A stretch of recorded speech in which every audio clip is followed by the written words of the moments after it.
talk your talk.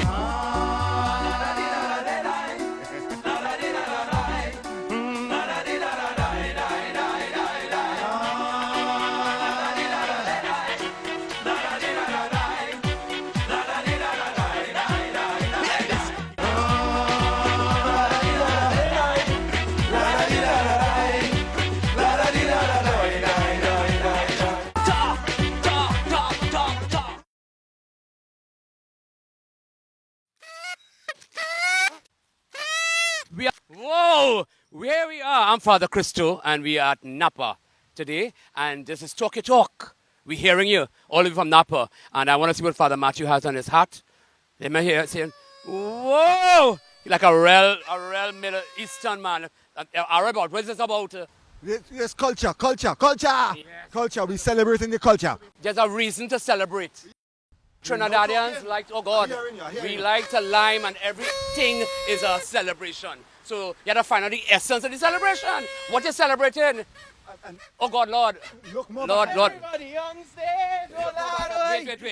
Wait, cool on that. We get the rhythm is talk your talk. We hearing you. Talk your talk. No. Talk your talk, we hearing you. Where you bring this man? Talk your talk, we hearing you. Talk your talk, we hearing you. Talk your talk, we hearing you. So what are you talking about? We here to talk about celebration. Tell me more. Well, you know, too much at times is get carried away with celebrating things. And you see me see loved ones and families and celebrating of death of a loved one in a funeral. Not so, Father? Yeah. Because it's more about relationship. And not to mention, the only time I see the church full is on New Year's and Old Year's when they're celebrating Christmas and the New Year. See you Catholics, Christmas, Easter, and ordinary occasions. Yes. I see you, and I'm not a CEO Catholic. I go to church every time. Father could attest to that. But what we're trying to tell everybody want to celebrate, but there's a meaning, an essence. Yeah. You have to know why you're celebrating, because sometimes you go to a funeral and they're celebrating. And you have to know how you're celebrating and what you're celebrating, a time and a place for everything. There's moderation. You have to have moderation. The Bible tells you that, you know. There's a time for peace and a time for war. A time for sowing and a time for reaping. A time for joy and a time for sorrow. So we want to go across. We want to hear from London. Where we hearing again? From Brooklyn, from Icacos and Talker. Talk your talk. London, big up. Let me hear what it means to celebrate. Why should we celebrate? In what spirit we should celebrate, right? And what it means to celebrate. Just don't celebrate for celebration's sake and overindulge. And don't forget the reason for the season. Too much at times we forget the reason for the season. And the reason, yes, because something are grounded in spirituality. Yeah. But as a cliche, what's the reason for the season? Who's the reason for the season? You know, Jesus is the reason for the season, and also to remember family life and to share and help someone in need. Right. You know, too much at times we focus on gifts and what we receive. You know, we don't focus on giving back. And Christmas, I would like to challenge the viewers out there to give back to somebody. You know, share your ham, your turkey, invite them in your house. You know, share with the underprivileged. But not only Christmas, there are other religious national events we celebrate. Be in the spirit of it. Yeah. You know, Diwali is, it's light over darkness. Yeah. You too could enter that spirituality. Yeah. Just don't eat the curry. Don't eat the curry and go. Don't eat the curry and leave. You know, you have to ground it in a meaning. You have to ground it in a temperance. In relationship. Because it's more about people. Exactly. Even Carnival has a temperance. Exactly. It's people connecting each other, and dancing in a real, modest way, and celebrating. We can't go the extra, and it's just Carnival what's the next fete? So the whole year, it's fete. Trinity like a party. Right. And we must know when to stop. We don't know when to stop. Quiet. All Ash Wednesday people fetting. Well, yes, and beyond. Cool down. Yeah, but be careful what spirit you cool put down on in a moderate way and Jesus. They say it's smart. All of a sudden, something to cool down and discipline yourself and control yourself and abstain, because you're cooling down with the same kind of festivity. Exactly. So everything is a fete. Yeah, everything cannot be a fete. All of a sudden. Talk your talk. We hearing you. No limits. We are here live at Napa, Port of Spain, but we want to hear from London, Sister Monica. She's all the way live from London on Skype. So Monica, talk your talk, because we're hearing you.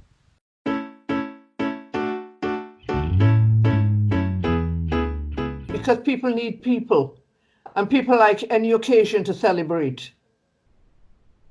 Because people are so absorbed in the things that they have to do, or their stress, their anxiety, their worry, their concerns, right, that it's like a free up. Right. But only we're experiencing a lot more a free up to the other extreme. And I think that is what, we have to be more aware in caring about each other. You see, we're so absorbed in ourselves now, we're not even aware of the other one's need. And it's very much so, especially in a big society. It can be more difficult. So I think there is a need. I think there's a need from the priest, from the pulpit, that we're all standing in need. Yeah, but how should we celebrate? Well, it depends on the individual. Some people might like to just read a book and just get away from everything, switch off. Other people want to have a fete, free up yourself. It depends very much on the individual, and it's something that we have to learn to respect of each other. But not going to the other extreme, because you have now, to some people say freeness, well, you can come with no clothes for that matter. And I mean, and it's not far from that now. And I think, we all have to take some kind of stand on what we believe is respect for each other, because it's about respect for each other. Thank you, sister. Have a pleasant day.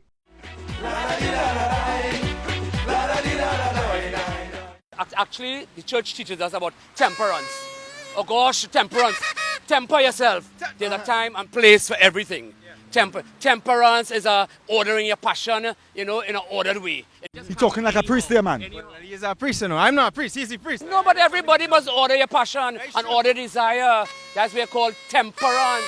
Time and plate. Time and plate. Time and plate. Talk your talk. We're hearing you. We are live here at Napa. And we're going all the way to Brooklyn. Brother Joe, are you there? Talk your talk. We're hearing you. Celebratory mode. How should we celebrate? Why celebrate? What's the essence behind celebration? Let me hear you, Joe. Talk your talk. We're hearing you from Napa, Trinidad. The question is asked, how shall we celebrate? We shall celebrate like King David. He danced and praised and gave thanks, which is shown in Psalms 118, Psalms 33, and Psalms 150. We need to have priests with dynamic and charismatic personality, individuals that can relate to what is happening, able to put a spark of life and energy into a service, able to use the homily to relate to in what is happening today and give you a sense of hope, taking in consideration the community and the culture they are located in. Remember, we are directed to go out into the world and spread the good news, that we may make a joyful noise unto the Lord.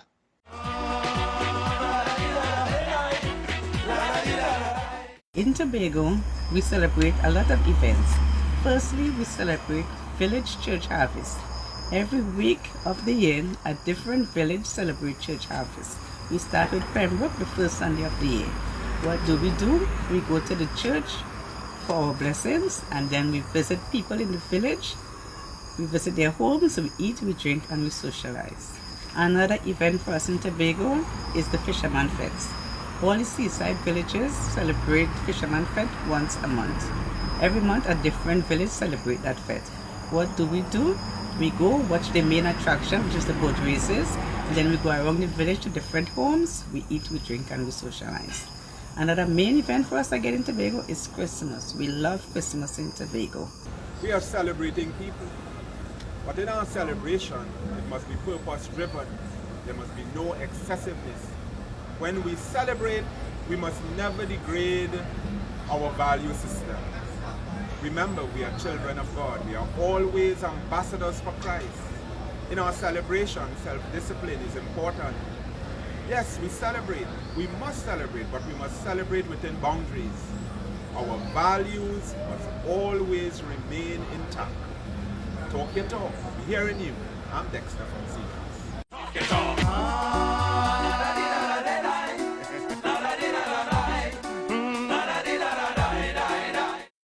So what is important too is that there's a day after. Sometimes people you out there, you have to find out There's a day after. You can't just overindulge and over-celebrate for everything. I like that. And then there's a day after. There's an Ash Wednesday. There is another day after the wedding. It's a marriage. Yeah. Yes, There's, yes. there's more than the You're now wedding talking. day. You know? You're now So it's talking. You're now important talking. that Talk your talk. I'm listening. You must have temperance leads to self-control and it calls for discipline. True that, Temperance is just not celebrate for everything. You know, wait, cool yourself. Is he We ain't getting through to nothing, you know. He tempering, man. Yeah, no, but you have to cool it. You're doing the same thing. Stop. And now we celebrate and we understand the relationship and more than it is people and you know, and not things, and things can't come from possession. So every little celebration we have a meaning and it is centered in a You're going in people wake. You're going in people wake and you're drinking until you're drunk. Oh yes, sometimes we go to And not to mention, carnival for time is okay to go about bush, drink in moderation. Moderation and don't drink and Drive. don't drink and drive. even sometimes we go to a celebration, right? Uh-huh. And the first person in line is in church. And they grab food to take home. Yeah, You ever see that in the Catholic Church? Fed up. Aye, aye, aye. Body, Take your time. But do we celebrate with others in mind? Right, That's the question. That's the question. You must put some otherness, other-centric in it. Talk your talk. We hearing you. Talk your talk. We hearing you. We are going to Toko Matlock now. Father Crazy, we want to talk about celebration, why and how we could. Talk your talk. We hearing you. All the way from Matlock, Toko. Let me hear you, Crazy. Well, as you said, Trinis like to fet. We know about celebration. That is core to us, right? I would say in order to celebrate in a way that that is pleasing to God and that does good to others, first thing is not to celebrate in excess. You know, we may share alcohol, we may have a good time, but to know that you don't have to go overboard with things. You do things in moderation. And you do things in a way that respects myself and respects others. So sometimes we take celebration as an excuse for lewd behavior or as an excuse to get drunk, as an excuse to disrespect another, whether it is in banter and pikong or whatever. But to recognize in whatever I do, I need to ensure that I respect myself and others. Temperance leads to self-control and it calls for discipline. We shall celebrate like King David. He danced and praised and gave thanks. We have to be more aware in caring about each other. You see, we're so absorbed in ourselves now, we're not even aware of the other one's need. First thing is not to celebrate in excess, but to recognize in whatever I do, I need to ensure that I respect myself and others. Time and a place for everything. Talk your talk. Let me see you do it. Talk your talk. We hearing you. Talk your talk. We hearing you.